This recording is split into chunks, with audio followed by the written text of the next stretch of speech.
You remember what it was like in school. It was boring. You sat in class, memorized as much as you could, and tried to pass a test at the end. But is that good enough? These days, school can be more interesting and effective by focusing students on work that matters. This is project-based learning explained. Most adults live in a world of projects. Whether it's a job assignment, home improvement, or planning a wedding, we need to actively solve problems. But unfortunately, schoolwork looks more like this than this. Let's take a look at this project-based world. Meet Claire. She was recently presented with a challenge.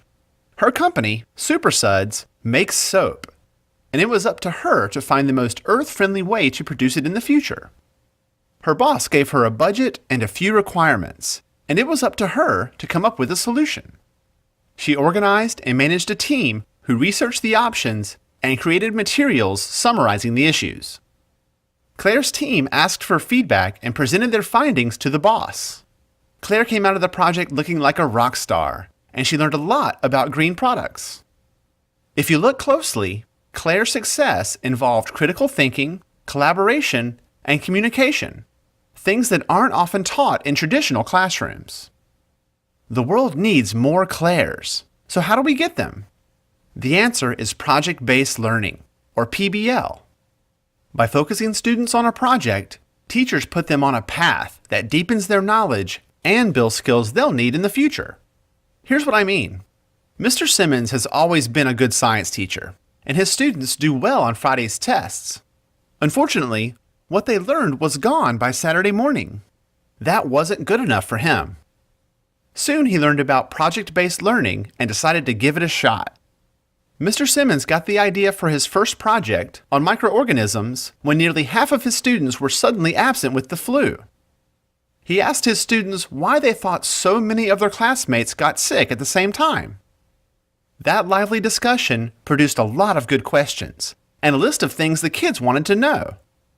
Mr. Simmons then announced their project was to help elementary school kids understand, how can we not get sick?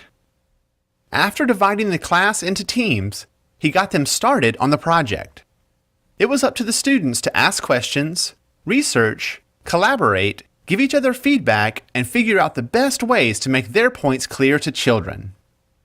One team chose to make an educational video on the connection between hand washing and avoiding the flu.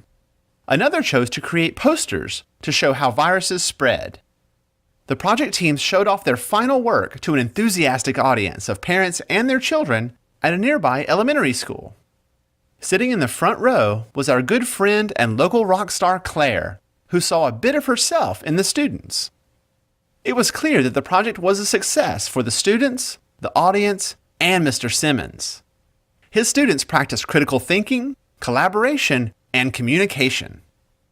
The project wasn't about memorization, but learning in depth about viruses and how to prevent spreading disease, a lesson they will never forget. At the end of the presentation, Claire introduced herself to the students and told them that they were rock stars and that the world needs more people who can think like them. To learn more about project-based learning, go to BIE.org.